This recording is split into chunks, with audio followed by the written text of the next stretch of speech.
I think it would be amazing if we saw Mario Kart tracks be turned into Mario Party boards. Yo, what's going on YouTube? Wook here and welcome to the channel. Today we'll be talking about some Mario Kart tracks that I think could easily become Mario Party boards. Let's dive right into it. So this idea popped into my head when I was trying to fall asleep, and it really got me thinking that a few Mario Kart tracks could fit really well in the Mario Party world.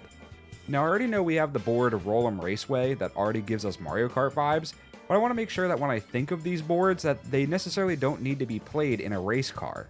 Now, as much as I think most Mario Kart tracks could become Mario Party boards with a few updates here and there, making the course a little smaller, maybe cutting out some anti-gravity or gliding sections, I narrowed it down to 3 Mario Kart tracks that I think could be added to Mario Party. All of these tracks are from Mario Kart 8 Deluxe, 2 of them being from the Booster Course Pass, and 1 of them being from Base 8. Starting off with Super Bell Subway.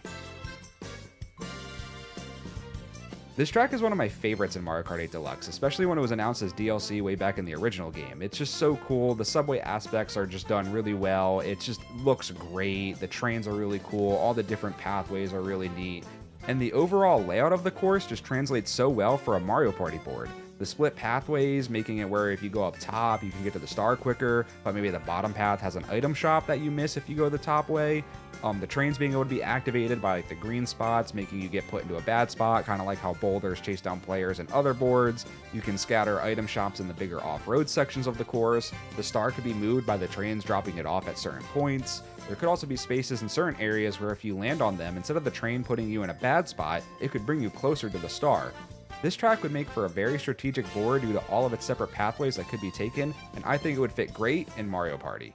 The next track would be Ninja Hideaway. First, I think it would just make sense because of the addition of Ninja to the Mario Party roster, so the whole ninja theme would just fit really well. This track also has multiple routes, similar to Super Bell Subway, but one where you could go up top and one down below. And maybe one of the green spaces, if landed on, can make those moving platforms that move up and down make the player go back up top or back down to the bottom.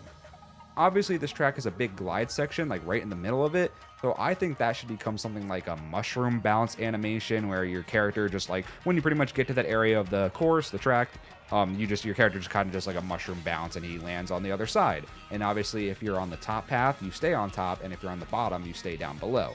And obviously with this board only having like the green space to make you go up or down on the course, I think having little scattered elevators like those wind fans that you see to help you go up or down, that way not one person has the advantage of getting the star all the time if it's on top or on bottom.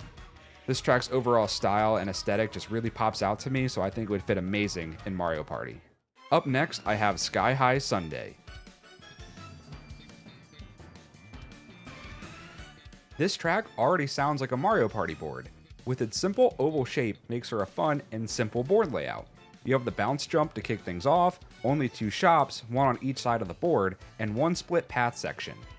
I think the star would have pretty limited options for where it would go due to the board being the most basic out of the other 2. There isn't really much to say about Sky High Sundae because it's just a smaller track, and I believe it's pretty easy to make this a Mario Party board. That being said, after choosing these tracks, I didn't realize until now that each of these boards have their own difficulty due to their size. Sky High Sundae being the shortest and easiest board, Ninja Hideaway being a perfect balance of not too short but not too long, and Super Bell Subway being a longer / more complex board with all its different routes. I do want to add that I do have an honorable mention track that could be a Mario Party board, that being Piranha Plant Cove. I love the vibe and art style this track brings, and I think it would fit a Mario Party game perfectly, but I really struggled up coming with a good board layout. I think majority of the temple section would work really well, but in the end, really any section would work due to the track being pretty massive. So that's really all I got. As I said, really any Mario Kart track could become a Mario Party board if it just gets some like touch-ups here and there. But anyway, what do you all think of the idea of Mario Kart tracks becoming Mario Party boards? I think it would work really well and would also be great promotion between the 2 games. Let me know down in the comments what Mario Kart tracks you would want to see as Mario Party boards. As always, I hope you enjoyed the video. Don't forget to like and subscribe. I hope to see you on the next video. Wook out.